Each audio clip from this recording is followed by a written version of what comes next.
Eh, Algunas certezas hay después de las elecciones. Y una es que después del triunfo de todos los oficialismos, porque hasta en Neuquén ganó una decisión del oficialismo, uno podría decir ya que no hay que se vayan todos en este momento. No existe el que se vayan todos, y de alguna manera lo vemos plasmado en los medios, ¿no? Que hablan de un sentimiento antipolítica, y eso no está existiendo. No está existiendo por la asistencia de la gente a votar, que prácticamente se mantiene en los promedios, que generalmente cuando hay crisis debería bajar, pero la gente sigue yendo a votar, y vota al oficialismo. Vota que continúe el statu quo. Ni siquiera quiere cambiar lo que hay. Primero uno debería decir que tenemos un problema de subrepresentación en los medios de comunicación relacionado al peronismo, que hace que haya tipos todo el tiempo diciendo que el peronismo está a punto de desaparecer. Y resulta que hay peronistas que ganan con el 50% de los votos. Hubo 3 elecciones para gobernador de ayer que se ganaron claramente. Uno que tenía la posibilidad de pasar a segunda vuelta, como es Melella, no solo supera el 50% y se salva de la segunda vuelta, sino que el segundo sacó 10 puntos. Hubo un 20% de voto en blanco en Tierra del Fuego. Ahora, ese voto en blanco fue contra la oposición, porque el oficialismo sacó todos los votos que podía sacar.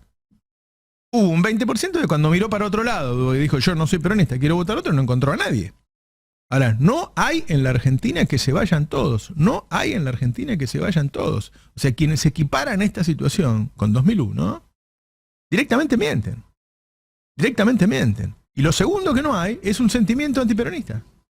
Todos los que están diciendo, vamos a eliminar al peronismo, vamos a desterrar al peronismo, vamos a terminar con el peronismo, no está sucediendo.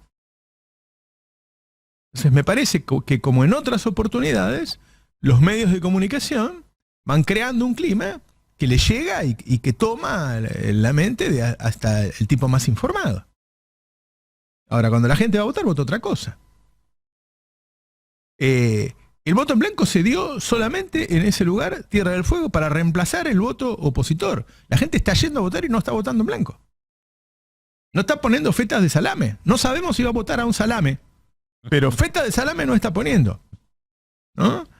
Entonces, ese es el primer dato que uno podría acercar. La verdad, yo le dedico mucho de mi tiempo, cosa que no hacía antes. Desde hace unos años le dedico mucho tiempo a hablar con los gobernadores. Viajo yo, cuando vienen ellos los veo acá, hablo por teléfono 1 o 2 veces por semana con cada uno. Y la verdad es que lo que cuentan es que la diferencia fuerte con la época de Mauricio Macri es, 1, la obra pública. Pero una diferencia arrasadora, ¿no? Mauricio Macri les había sacado la obra pública. Y ellos están llenos de obra pública. Y 2, el crecimiento de la industria. Como ustedes saben, aún en esta crisis, el último dato que tenemos, que es de marzo, la industria volvió a crecer.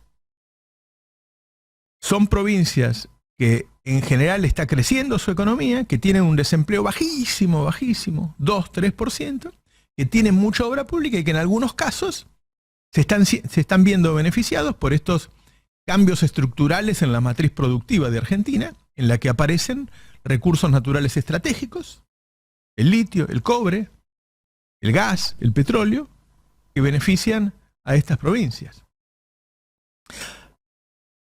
Nos cuesta mucho a todos analizar qué pasa, porque estamos en medio de un cambio en la Argentina y en el mundo, que nació con la pandemia, que continuó con la guerra internacional, que está muy relacionada con la guerra geopolítica de Estados Unidos y China, que juega muchísimo en la economía de países como el nuestro, un país mediano, un país que yo no le llamaría subdesarrollado, sino en vías de desarrollo, es decir, con algunos sectores muy desarrollados y otros todavía retrasados, y con una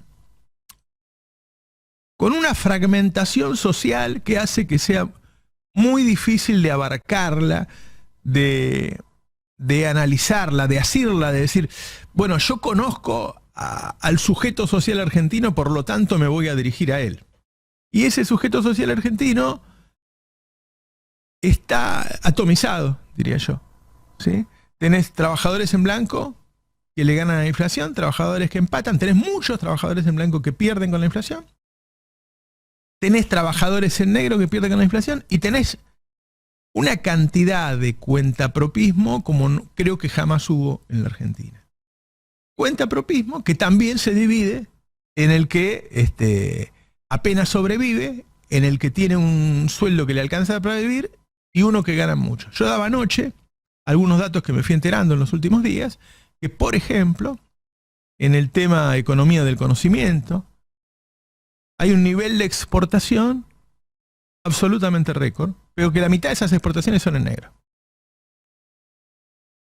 Los registros de la economía en blanco no sirven para medir la conducta de la economía, porque la economía en negro creció tanto que ese subregistro no nos permite analizar lo que está pasando en la economía argentina. La economía del conocimiento exportó en los últimos 12 meses 14.000 millones de dólares y se volvió, después del complejo sojero, en el segundo ítem de exportación de la Argentina. Ahora, solamente 7.000 fueron en blanco. Otros 7.000 fueron en negro. Está lleno de pibes jóvenes que aprendieron computación con las compus que les dio Cristina y que hoy están exportando sus conocimientos y que los cobran en negro porque no quieren recibir $1 a 200 pesos, quieren uno a 400. Para ellos el Estado es un problema. Estado, déjame cobrar al dólar a 400. Entonces, pibes que les va muy bien gracias al peronismo y que este partido no los puede capturar, ¿no? Este gobierno no los puede capturar. Así como en la economía del conocimiento, hay un montón de datos que revelan, por la venta de insumos fundamentalmente, es decir, cuando vos vas a ver cuántas botellas de vidrio salen de las productoras de vidrio, no te da lo mismo que el registro que te dan los supermercados y los pequeños almacenes de cuántas botellas vendieron. ¿Por qué? Porque la mitad de las botellas se venden en negro. ¿Sí? Entonces, hay una economía en negro que no estamos viendo, que creció muchísimo después de la pandemia en todo el mundo, y que hace que el paisaje nacional termine siendo absolutamente distinto que el 2001. Un 2001 donde vos no podías caminar por la calle por los cartoneros, donde la gente revolvía los tachos de basura, donde había colas interminables de gente para pedir laburo. Hoy se intercambia con restaurantes baratos o lugares de choripán o es decir, bares y restaurantes en lugares humildes que están llenos.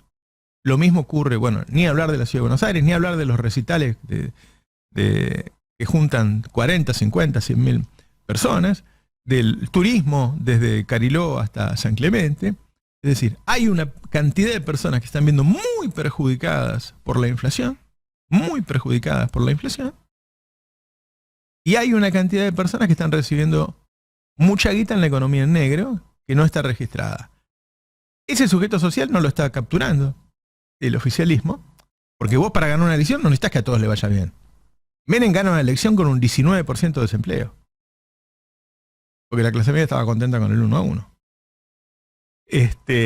Me parece que hay cosas que no se están leyendo. Me parece que el plafón que deja Cristina con un 100% de jubilados, la asignación universal por hijo, bueno, los remedios gratis que Alberto vuelve a poner después que lo saca Cristina, un montón del plan Procrear, del plan Progresar, un montón de cosas que hoy existen y que no existían en 2001, es decir, un estado de bienestar a la criolla, más una economía en negro que no percibimos, pero que genera bienestar en una parte de la población, hacen que haya un sujeto social que debería estar votando al peronismo, que creó esas condiciones, pero que no es capturado. Yo le sumaría a eso las internas feroces y la ínfima capacidad de Alberto de hacer política con las cosas que sí hace bien, ¿no? Un presidente que le cuesta consolidar las cosas que sí le salen bien y que además en el medio de tremenda pelea, en donde el Poder Ejecutivo es criticado por todos. Bueno, es muy difícil si todos te critican. Digo, es como si 2 meses antes de la elección de Macri, Vidal y Larreta en 2019 hubiera estado diciendo, este es el peor presidente del mundo, saquémoslo a patada y qué sé yo. Bueno, es muy difícil ganar una elección así. Pero me parece que si el peronismo hace una buena lectura de lo que está ocurriendo, cambia su discurso. Ayer empezó Guado de Pedro. Guado de Pedro puso en valor la diferencia que hay durante este gobierno en las provincias, en la asistencia de obra pública, en los créditos. Ustedes saben que gracias al haber arreglado las deudas default que había dejado Macri, los gobernadores han podido viajar por el mundo, conseguir inversiones y conseguir créditos que no hubieran venido con una Argentina en default. Me parece que si se unifica y se busca poner y decir, bueno, este gobierno encontró el default, arregló la deuda. Este gobierno encontró que la economía no crecía hacía 3 años y creció durante 3 años. Este gobierno encontró un desempleo del 12 y tiene el 6, pero este gobierno no pudo manejar la inflación. Denos una oportunidad para que solucionemos este problema y la guita que ganés te alcanza. Me parece que si se arma un discurso así y se encuentra el candidato justo, las elecciones están lejos de estar perdidas. Ahora, esto que digo, que suena fácil, es difícil. ¿No? Digo, en pocas horas vos encontrás un tipo que afirma que Cristina no quiere ser candidata ni a presidenta ni a senadora y otro que dice ahora va al acto y dice que es candidata. Bueno, si nos organizamos, ganamos todos. Estamos un poco desorganizados. Pero bueno, me parece que hubo algunos resultados contundentes, ¿no? No sé cómo lo vieron ustedes. Que lo dejemos de desorganizar ya ayuda. Sí, ¿no? sí, Ya ayuda. sí.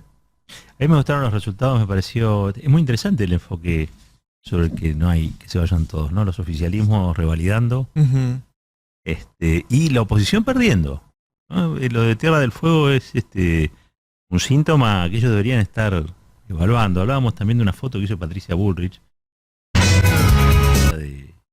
de Favaloro, el mensaje en la interna. Eso para mí es síntoma de descomposición. Es como si a ellos les hubiera agarrado también nervios en esta fase final. Me da la impresión también de que hicieron buena elección en La Pampa, eso sí. Pampa creo que hicieron una buena elección, pero no les dio para desbarrancar al peronismo. Es una situación para el peronismo en general, digamos, uno podría evaluar como complicada desde el punto de vista que vos mencionabas, pero también es cierto que las administraciones locales son eficientes.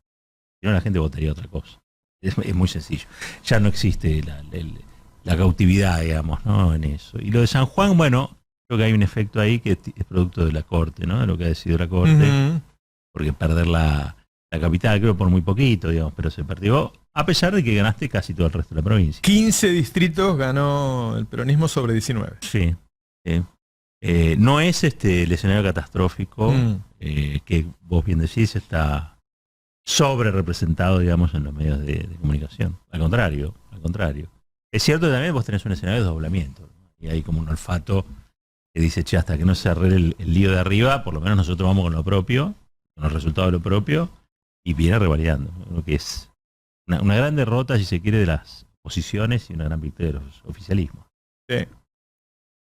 Yo creo que si bien no se pueden sacar conclusiones lineales entre estos resultados y el eventual resultado de una nacional, en todo caso hay algunas cuestiones que sí están claras o que podrían haber sido distintas en todo caso. Es decir, si bien estos resultados no implican que el peronismo vaya a ganar o siquiera ser competitivo per se en las elecciones nacionales, distinta sería la historia si los resultados hubieran sido otros. ¿Qué quiero decir? Si se perdía La Pampa, si tenías malos resultados en Salta, si el domingo pasado también la oposición sumaba algún triunfo sorpresivo, ahí directamente estabas hablando de un escenario irremontable para el peronismo en la nacional. Es decir, sigue con vida, sigue con expectativa, y por eso también, y algo de esto recién lo decía Roberto, los efectos de la elección de ayer quizás se entienden más desde una perspectiva desde lo psicológico que desde lo político. Se pone nerviosa la oposición, que ve que tiene que hacer algo para empezar a remontar una serie de resultados que no son buenos. Aparecen figuras de referencia dentro del oficialismo, como son los gobernadores que ganaron, que pueden ayudar a ordenar con la legitimidad que te da el apoyo de las urnas. Pero ojo también que esto es un arma de doble filo que tiene que ver con cómo está diseñado el calendario, porque así como ahora venimos de una seguidilla peronista, dentro de poco van a empezar la seguidilla de Mendoza, Córdoba, Santa Fe, provincias más grandes, más importantes, donde probablemente los que tengan para festejar el lunes pero son oficialistas. Son oficialistas, claro. Pero son oficialistas, por eso digo, no hay un que se vayan todos. La gente está revalidando que no se están. Y te digo más, claro. En muchos casos, en el peronismo, uno puede decir, bueno, pero no sé, Silioto ganó por 7 puntos, no es tanto. Bueno, nosotros estamos acostumbrados a que en las provincias se ganan por más. Pero en 2021 había perdido. En 2021 me parece que se sobreinterpretó también esa elección, pensando que el peronismo estaba destruido. Y el problema de 2021, acá y en el mundo, era que la gente estaba muy mal por la pandemia. Nosotros lo olvidamos, pero la pandemia generó un nivel de sufrimiento enorme, enorme. Entonces los oficialismos perdían en estados, en provincias, en municipios, en todo el mundo. Y hoy algunos de ellos están recuperando. No quiero decir que el Poder Ejecutivo, que Massa o que Guado o que Chico Rossi o Grabois vayan a ganar la elección por lo que vi ayer. Lo que digo es que no hay un que se vayan todos y no hay un peronismo no existe más. Eso no es cierto. Y me parece que también hay algo, si bien no está en ninguna lista, pero sabemos con qué sectores se referencia o a qué sectores responde. Ayer también hubo un mensaje para la Corte. Fue la primera elección después del fallo de la semana pasada en la que en Tucumán no se permitió votar y que en San Juan se restringió la capacidad de voto. Me parece que veníamos también con una preocupación en el bajo porcentaje de concurrencia para ir a votar. Ayer fue un buen porcentaje en los distintos lugares, más allá de vuelta, ¿no? De estar limitada la capacidad de voto en 2 provincias, en una directamente postergada. Pero me parece que ahí también, más allá de que la Corte seguramente no le preocupe demasiado lo que se haya dicho ayer en las urnas, sí hay un mensaje en cuanto a, bueno, seguimos eligiendo votar, seguimos eligiendo la democracia, seguimos eligiendo poder ir a sufragar en libertad. Y me parece que, más allá de que no fue directo, nadie le puso un mensaje dentro de la urna y nos enteramos, sí hay una relación en cuanto a lo que sucedió en esa semana y lo que pasó. Digo, en San Juan mismo, ¿no? No es que se vació la intención de voto por un fallo de la Corte. La gente fue a votar. Hay una decisión que la Corte tomó muy por afuera de la voluntad popular y que se visibilizó en esto, ¿no? En un porcentaje que en algunos casos superó el 70% cuando veníamos de elecciones que no estaban dando tanto aliento en ese sentido. Así que si Rosati está decidido a avanzar en fallos similares al de la semana pasada, bueno, tiene votantes, tiene un pueblo que está dándole un mensaje contrario. Uh-huh. Coincido con lo que decís de la economía. Sí que en buena medida la inflación tiene un efecto desesperante, ¿no? Porque te pone muy, muy nervioso. Nos angustia, nos pone nerviosos. Así es. Es cierto, pero también coincido en que creo que el ánimo general, muchos oyentes se van a enojar porque debe haber muchos que no llegan a fin de mes y que tienen problemas para comprar en el supermercado, y es todo verdad. Pero es cierto que hay un sector de la sociedad que le va bien. Me parece que el ánimo general es como peor. Si vos a ese sector, si vos al tipo que le saca una entrada para ir con la mujer y la hija a ver a Luis Miguel y se gasta 200.000 pesos para estar un rato, seguro que le preguntas a la salida de recital cómo está el país, te va a decir es un desastre. Acá no se puede vivir. Pasa eso. Creo que como que el ánimo es peor. E insisto, hay mucha gente que está muy mal, pero que también hay gente que está bien y que hay un ánimo peor. Y me parece que en estas elecciones, un poco en las provincias, desapegado de este ánimo general, se ve eso, que la gente, bueno, yo sigo así y sigo votando a lo que estoy, porque más o menos como estoy. Y hay una cuestión política también, que es que el problema principal de la agenda de los argentinos hoy, que es la inflación, es algo que se adjudica únicamente al gobierno nacional. Ni el gobernador ni el intendente responden por el problema de la inflación. Entonces ahí sí hay quizás una cuestión a la que hay que tener cuidado o en cuenta pensando en separar estos resultados de los de octubre. Nadie diría que la culpa de la inflación es de Silioto o de Melella, pero muchos creen que es de Alberto Fernández, de Sergio Massa. Sí, pero en 2021 era contra la clase política. Sí. Era contra la clase política en general, nadie diferenciaba nada, la gente estaba furiosa. Ahora, yo digo, en la época de Alfonsín llega con un 5.000% de inflación. Un 5.000% de inflación es cuando las cosas suben 2 o 3 veces por día. Yo todavía no era periodista, era distribuidor de alimentos. Tenía decenas de vendedores en las calles que tenían que llamarme por teléfono cada 2 o 3 horas para ver si habían subido los precios. Así se vivía. Y Angelos era el candidato del partido que estaba gobernando y sacó el 40% de los votos. ¿Sí? Ahora, el tipo tenía un discurso ordenado, el candidato era él, acá no sabemos quién es el candidato, ¿no? Y sacaba lo que digo, el peronismo debería sacar los votos que suele sacar.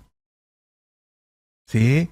No hay razones para que, o sea, el peronismo tiene una banda que puede sacar 50% o puede sacar 37, 38%.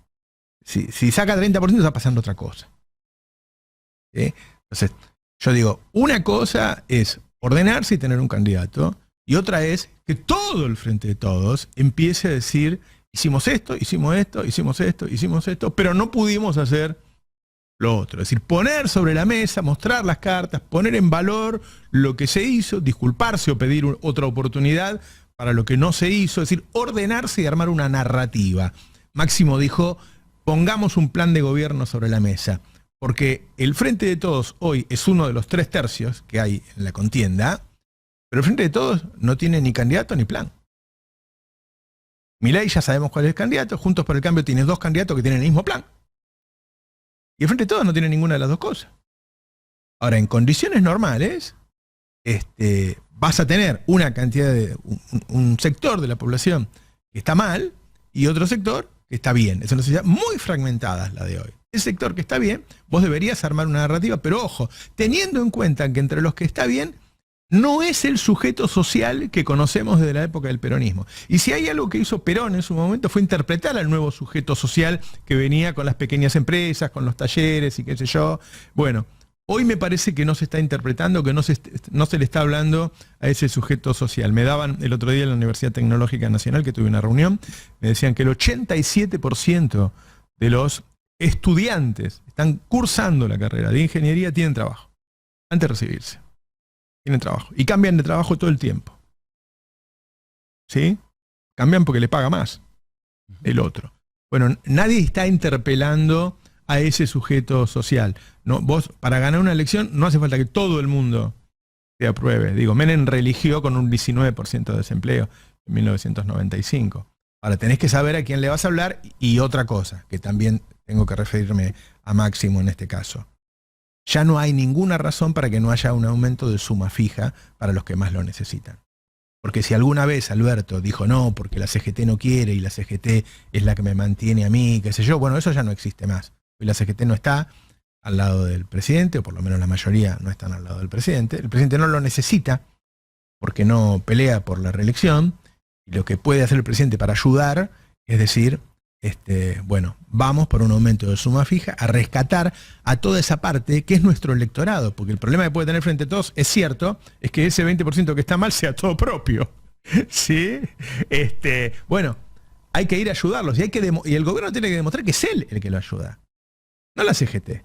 La paritaria es la CGT. El gobierno tiene que, así como Massa sale y anuncia el cambio de impuesto a las ganancias, la suba a los jubilados, qué sé yo, bueno, que salgan y anuncien un decreto del gobierno que le dé una suma fija a los que menos ganan.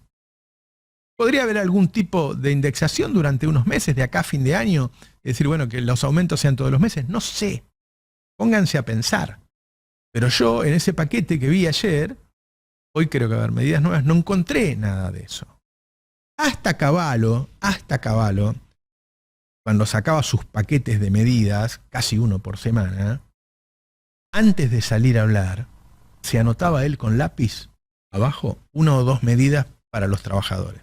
Que nadie las conocía en el equipo porque no se habían hablado. Porque era un invento de él a último momento, porque él sabía que era un político, que quería ser presidente, y que entonces tenía que poner medidas. Yo a veces le digo a algunos dirigentes nuestros, digo, hace mucho que no te escucho decir la palabra trabajadores. ¿Un problema con la R tenés? Bueno, me parece que hay que jugar ahí, ¿no? Yo creo que deja enseñanzas esto. Fundamentalmente comparado con el ambiente terrorífico que nos plantean, ¿no? La gente no va a ir a votar, que la gente va a votar todo en blanco, que el peronismo ahora termina, Espera un ratito que termina. ¿A qué hora termina, che? No termina, mirá cómo le fue a estos tipos, cómo le fue al riojano, cómo le fue al fueguino, cómo le fue al pampeano. No termina.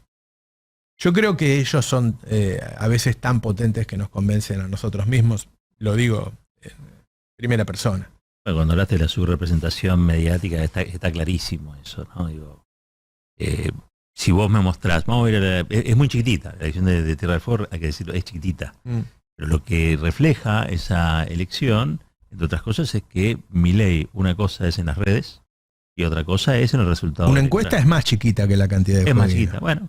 Pero digo, hay algo ahí que también te está llamando la atención de la realidad. Es decir, bueno, pará, no sé en centros urbanos, falta todavía un trecho por recorrer, pero si había posibilidad de que ese 20% que no encontró oposición o líder opositor para se volcara a Milei, era eso.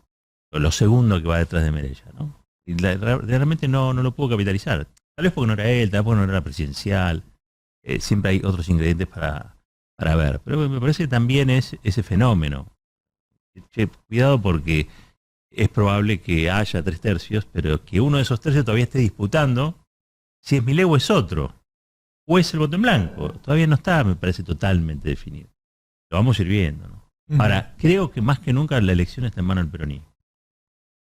Creo que si el peronismo decide ponerse en modo campeón, o sea, si decide organizarse para ganar, tiene muchísima chance, pese, yo creo que el tema económico tiene un peso específico en un sector, en el enojo social, pero entre otras cosas porque no hay quien canalice eso. O sea, realmente Juntos por el Cambio no está haciendo buenas elecciones, están en los lugares puntuales donde seguramente va a revaliar, pero no aparece en esto que pasó el domingo un voto hacia la oposición. De hecho, bueno, nos vamos corriendo del peronismo, vamos a buscar a Macri, como pasó si se quiere, o pudo aglutinar Macri en 2015. ¿No? Finalmente lo consiguió. ¿Y cómo lo consiguió? Tragándose el bigote, no sé, pero lo consiguió.